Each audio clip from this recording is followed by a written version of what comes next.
Hi everyone, कैसे हैं आप सब। आशा करते हैं बहुत अच्छे होंगे और आप लोगों की पढ़ाई बहुत अच्छे तरीके से चल रही होगी। मैं संजना, आप लोगों का पसंदीदा चैनल दार स्टडी पॉइंट, जिसपे हम लेके आए हैं कक्षा 10 की बायोलॉजी।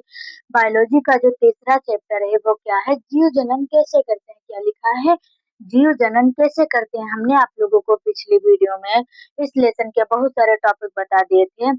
आज हम लेके आए हैं उसके आगे के अगले टॉपिक। आशा करते हैं आप लोगों को बहुत अच्छे तरीके से समझ में आए होंगे पिछली वीडियो के टॉपिक। और आज जो हम बताएंगे वो भी वेरी मोस्ट इम्पोर्टेंट टॉपिक है।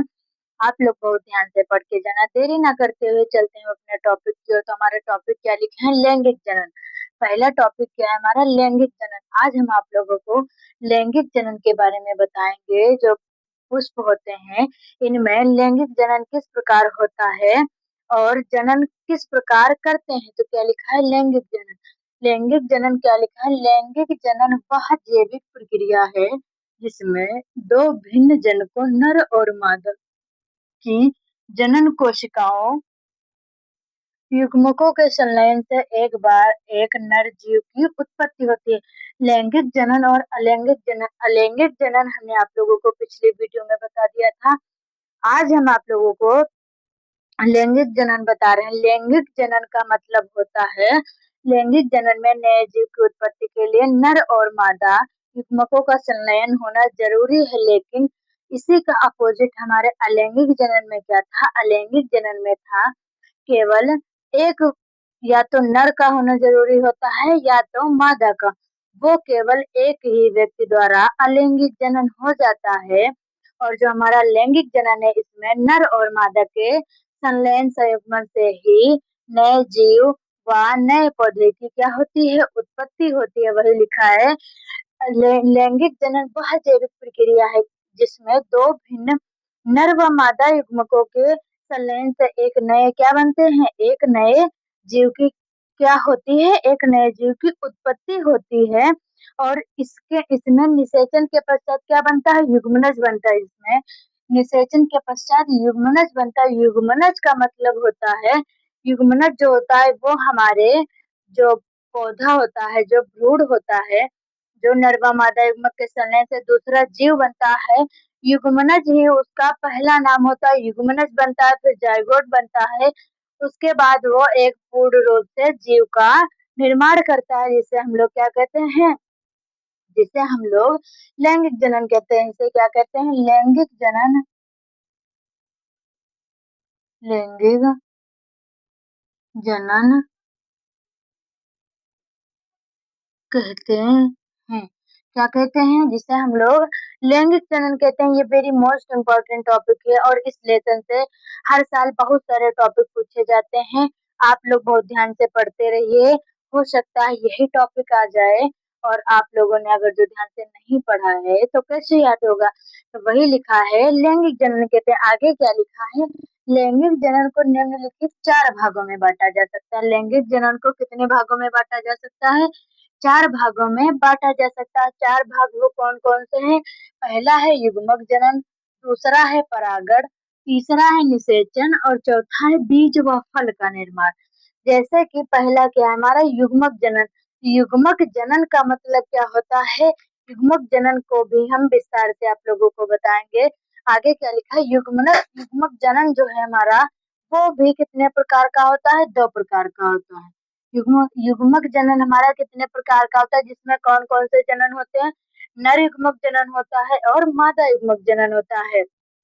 ये रहा हमारा युग्मक जनन। और दूसरा क्या है, परागण। तीसरा क्या है, निषेचन। और चौथा क्या है, बीज व फल का निर्माण। आइए जानते हैं इन सभी के बारे में विस्तार से। पहला क्या लिखा है हमारा, युग्मक जनन। युग्मक जनन का मतलब क्या होता है, अर्धसूत्री विभाजन द्वारा अगुणित युग्मक कोशिका का निर्माण युग्मक जनन कहलाता है। क्या होता है, अर्धसूत्री कोशिका विभाजन द्वारा अगुणित युग्मक कोशिका का निर्माण क्या कहलाता है, युग्मक जनन कहलाता है। यह कितने प्रकार का होता है, यह 2 प्रकार का होता है, 2 प्रकार का होता है। ये वेरी मोस्ट इम्पोर्टेंट टॉपिक है मेरे प्यारे बच्चों, वेरी मोस्ट इम्पोर्टेंट टॉपिक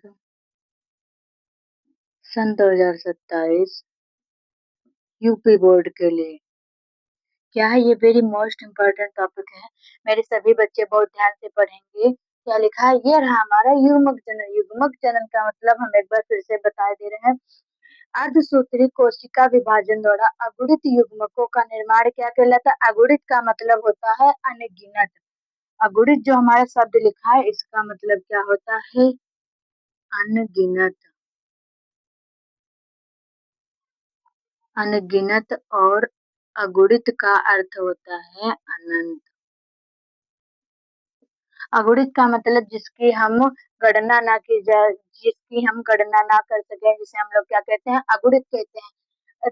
अर्धसूत्री कोशिका विभाजन द्वारा अगुणित युग्मक कोशिका का निर्माण ही क्या कहलाता है, युग्मक जनन कहलाता है। यह कितने प्रकार का होता है, यह 2 प्रकार का होता है। क्या क्या लिखा है, नर युग्मक जनन। यह क्या होता है, यह क्रिया पुंकेसरों में होती है तथा परागकण या नर कोशिकाएं बनती हैं। जो नर युग्मक जनक जनक कोशिकाएं है, नर युग्मक जनन कोशिकाएं, ये यह किसमें होती है, यह क्रिया पुंकेसरों में होती है तथा परागकण या नर कोशिकाएं बनती है। क्या होती है, यह जो क्रिया होती है वो पुंकेसरों में होती है, जिसमें क्या होते हैं, परागकण तथा नर कोशिकाएं बनती हैं। दूसरा क्या लिखा है, मादा युग्मक जनन। मादा युग्मक जनन है जो है यह किस प्रकार होता है, क्या लिखा है, यह क्रिया स्त्री केसर के बीजांडों में होती है और अंड का निर्माण होता है। जो मादा युग्मक जनन है, यह क्रिया जो स्त्री केसर होता है उसके बीजांडों में होती है, जिससे क्या होता है, अंड का निर्माण होता है। जब अंड का निर्माण होता है तभी हमारा जो लैंगिक जनन की प्रक्रिया है वो आगे बढ़ती है। दूसरा हमारा क्या लिखा है, परागण। परागण को आइए जानते हैं, क्या लिखा है, पराग कणों का पराग कोशों से निकलकर स्त्री केसर के वर्तिकाग्र तक पहुंचने की क्रिया परागण कहलाती है। जो परागण होता है, परागण का एक प्रकार से हमारे पौधे जो होते हैं, पुष्प जो होते हैं उनमें निषेचन की प्रक्रिया होती है, जिसे क्या कहते हैं, परागण कहते हैं। परागण का अर्थ क्या होता है, पराग कणों का पराग कोशों से निकलकर पुष्प के स्त्री केसर निकलकर स्त्री केसर के वर्तिकाग्र तक पहुंचने की क्रिया क्या कहलाती है, परागण कहलाती है। परागण भी कई प्रकार से होता है, हम आप लोगों को अगली वीडियो में बताएंगे। इसमें हम आप लोगों को बता रहे हैं, वो भी बहुत मोस्ट इम्पोर्टेंट टॉपिक है। आगे क्या लिखा है, निषेचन। तीसरा भाग क्या है लैंगिक जनन का, तीसरा प्रकार क्या है लैंगिक जनन का, वो है निषेचन। निषेचन किस प्रकार लिखा है ये जानते हैं। नर तथा मादा युग्मकों केंद्रकों के मिलने से द्विगुणित युग्मनज जायकोट का निर्माण होता है। क्या लिखा है, नर तथा मादा युग्मकों, जो नर और मादा युग्मक होते हैं उनके केंद्रकों के मिलने से, जो नर मादा युग्मक के केंद्रक होते हैं उनके मिलने से द्विगुणित युग्मनज जायगोट का निर्माण होता है। क्या हमने बताया था, जो नर और मादा युग्मक जब मिलते हैं उनके जो द्विगुणित युग्मनज होते हैं उनसे क्या होता है, जायगोट का निर्माण होता है। और यह प्रक्रिया क्या कहलाती है, यह प्रक्रिया यह क्रिया निषेचन कहलाती है। यह क्रिया क्या कहलाती है, निषेचन। और लैंगिक जनन का जो चौथा प्रकार है वो क्या लिखा है, बीज व फलों का निर्माण। लैंगिक जनन का जो चौथा चरण है उसमें क्या होता है, बीज व फलों का निर्माण हो जाता है, जिससे हमारी लैंगिक जनन की संपूर्ण प्रक्रियाएं वो लैंगिक जनन की संपूर्ण प्रक्रिया हो जाती हैं और हमारे नए पौधे का, नए बीज व फल का निर्माण हो जाता है। आशा करते हैं मेरे प्यारे बच्चों आप लोगों को बहुत अच्छे तरीके से समझ में आया होगा। अब हम आप लोगों को बताएंगे अगले टॉपिक, हम ये रफ करने जा रहे हैं, आप लोग स्क्रीनशॉट ले लीजिए।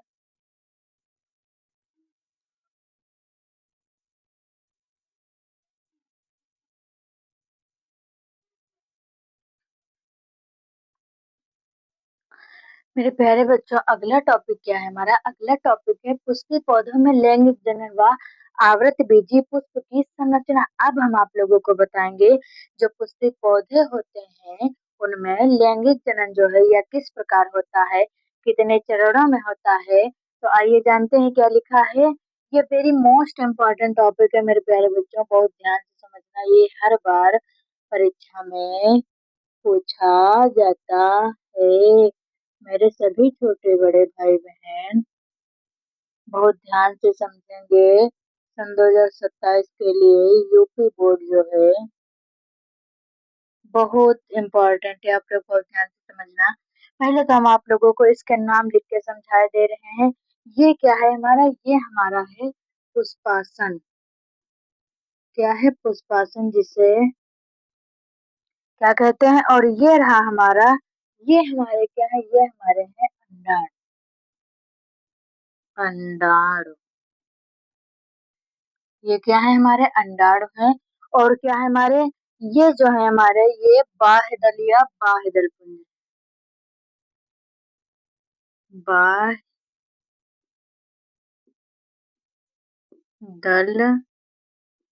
पुंज, ये क्या है हमारे? ये हमारे बाह्यदल पुंज हैं। और ये जो है हमारा, ये है हमारा अंडकोश। क्या है? अंडकोश। मेरे सभी बच्चे बहुत ध्यान से समझेंगे। और आगे क्या लिखा है? ये है हमारे दल। ये क्या है हमारे? ये रहे दल। और ये जो है हमारे, ये है वर्तिका।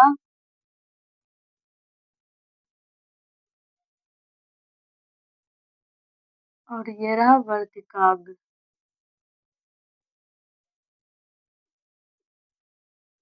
ये हमारा क्या है? ये हमारा वर्तिकाग्र है। और ये हमारा वर्तिका है। ये हमारे क्या है? ये हमारे हैं तंतु। तंतु। और ये क्या है? परागकोश। तंतु और क्या है? ये हमारे तंतु और परागकोश हैं। और जो ये दोनों हैं, परागकोश और तंतु, जब मिलते हैं तो इसे क्या कहते हैं? इसे पुंकेसर कहते हैं।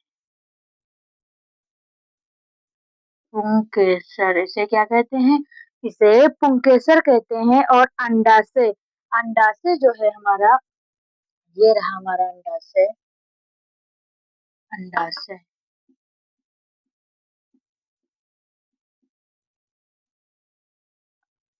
अंडाशय,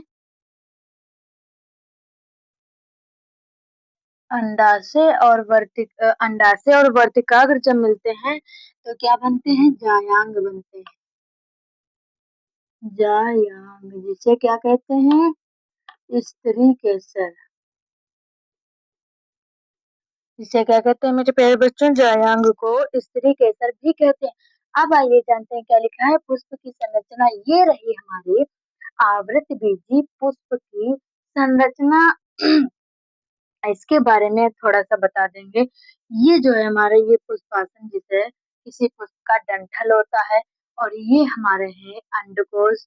और ये हमारे क्या है? इसके अंदर छोटे छोटे जो है, इसके अंदर वो अंडाणु है। ये बाह्यदल पुंज है, ध्यान से देखना। और ये हमारा तंतु है, ये परागकोश है। तंतु और परागकोश जब मिलते हैं तो एक पुंकेसर का निर्माण करते हैं।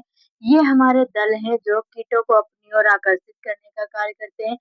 ये हमारी वर्तिका है। और ये वर्तिका में जब ये दोनों मिलते हैं तो स्त्री केसर का निर्माण करते हैं, जिसे जायंग का निर्माण करते हैं, जिसे स्त्री केसर कहते हैं। क्या लिखा है? पुष्प की संरचना, आवृत बीजी पौधों में नर तथा मादा जननांग पुष्पों में स्थित होते हैं।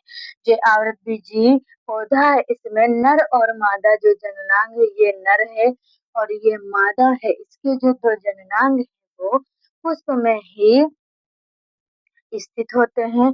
आगे क्या लिखा है? पुष्प को रूपांतरित शाखा कहते हैं। ये जो हमारा पुष्प बना है, इसको रूपांतरित शाखा भी कहते हैं। पुष्प जनन की इकाइयां हैं। जो पुष्प है हमारा, वो क्या है? वो जनन की इकाइयां हैं। और क्या लिखा है? इसके चार भाग होते हैं। जो पुष्प है हमारा, जो हमारा पुष्प है, इसमें कितने भाग हैं? चार भाग हैं। पुष्प में कितने भाग हैं? चार भाग हैं। पुष्प में चार भाग हैं। क्या लिखा है? पहला लिखा है दलपुंज, दूसरा बाह्य दलपुंज, तीसरा पुमंग, चौथा जैन। अब हम आप लोगों को इसमें बता दें, पहला क्या लिखा है? दलपुंज। ये रहा हमारा दलपुंज या दल। दलपुंज, बाह्य दलपुंज, पुंकेसर व पुमंग एक ही होते हैं। और ये जैन, ये रहे हमारे पुष्प के चार भाग। तो आइए जानते हैं अब इन चारों के बारे में विस्तार से। तो क्या लिखा है? दलपुंज एक रंगीन परागण की क्रिया के लिए कीटों को आकर्षित करने का कार्य करते हैं। जो ये दल पुंज होते हैं, ये बहुत रंग बिरंगे होते हैं। जो कीट होते हैं वो अपनी ओर दल पुंज कीटों को अपनी ओर आकर्षित करने का कार्य करते हैं। जो कीट होते हैं वो दल पुंज पे बैठते हैं। दल पुंज हमारा इस तरीके से यानी कि जायांग के उधर का पार्ट है, और जब वो जो कीट होते हैं वो यहाँ से बैठकर जब इस पे बैठते हैं तो हमारी लैंगिक जनन की प्रक्रिया हो जाती है। जो इसके परागण के कण हैं वो हमारे पुंकेसर पुमंग पे आ जाते हैं, जिससे लैंगिक जनन की प्रक्रिया संपन्न हो जाती है। क्या लिखा है? कीटों को आकर्षित करने का कार्य करते हैं। ये क्या कहलाते हैं? दल पुंज कहलाते हैं। अब क्या है हमारा दूसरा दूसरा भाग जो लिखा है हमारे बाह्य दल पुंज का, जो हमारा पुष्प है उसका दूसरा भाग क्या लिखा है? पुष्प का दूसरा भाग लिखा है बाह्य दल पुंज। बाह्य दल पुंज जो है क्या किस प्रकार कार्य करता है वही लिखा है। यह हरे रंग की पत्ती सदृश रचनाओं का चक्र है। तो ये बाह्य दल पुंज हमारा यह कैसा होता है? हरे रंग का, हरे रंग का।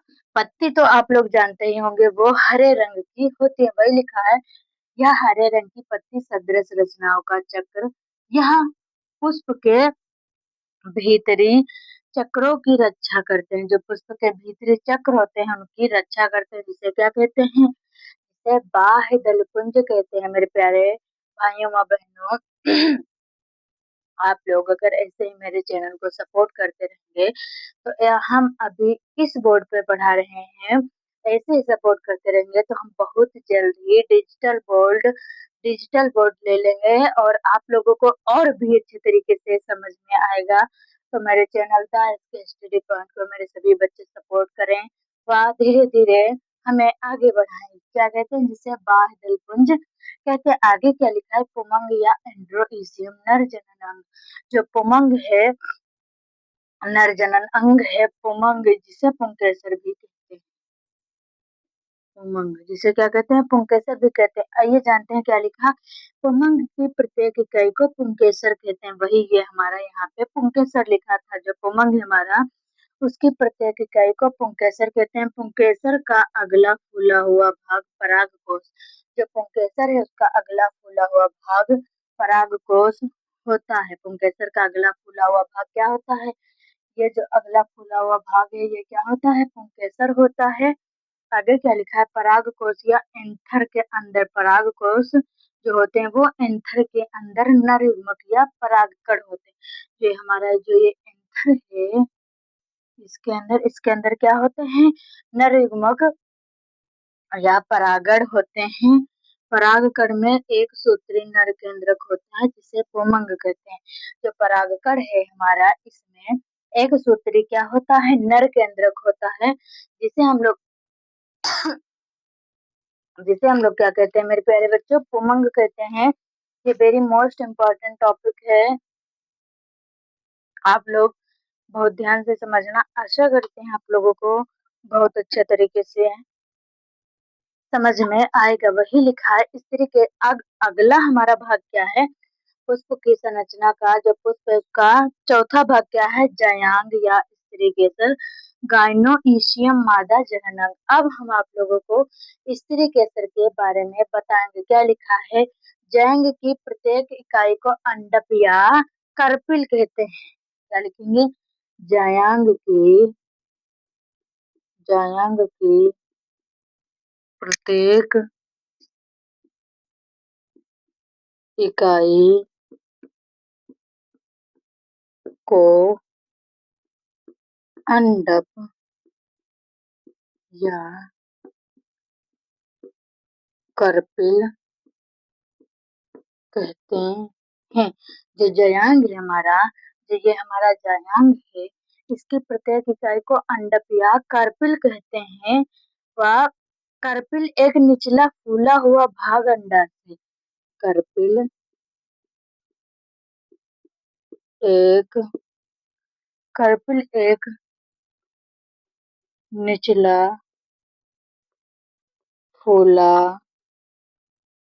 हुआ भाग अंडा से। जो करपिल है, करपिल एक क्या है, निचला फूला हुआ भाग अंडा से। जो अंडा से ये आप लोग देख रहे होंगे, इसका निचला क्या है, इसका निचला जो फूला हुआ भाग है, इसका निचला भाग कैसा है, फूला हुआ है, अंडा से होता है। क्या होता है, करपिल एक निचला फूला हुआ भाग क्या होता है, अंडा से होता है। अंडा से क्या होता है, ये एक क्या होता है, अंडा से होता है, जिसे बीजांड या ओव्यूल क्या कहते हैं, जिसे बीजांड या ओव्यूल जिसे बीजांड या ओव्यूल जिसे बीजांड या ओव्यूल जिसे बीजांड या ओव्यूल कहते हैं। प्रत्येक बीजांड में एक अंड कोशिका होती है। जो प्रत्येक बीजांड होता है, प्रत्येक बीजांड जो प्रत्येक बीजांड होता है उसमें एक अंड कोशिका होती है। प्रत्येक बीजांड में एक अंड कोशिका प्रत्येक बीजांड में एक अंड कोशिका होती है, जिसे जायांग या स्त्री केसर कहते हैं, जिसे जायांग या स्त्री केसर कहते हैं।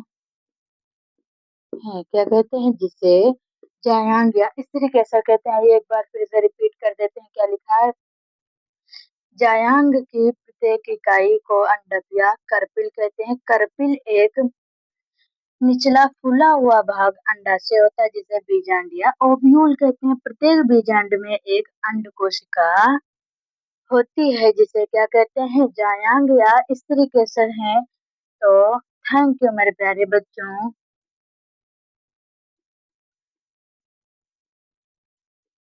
ऐसे ही मेरे चैनल दारिस के स्टडी पॉइंट को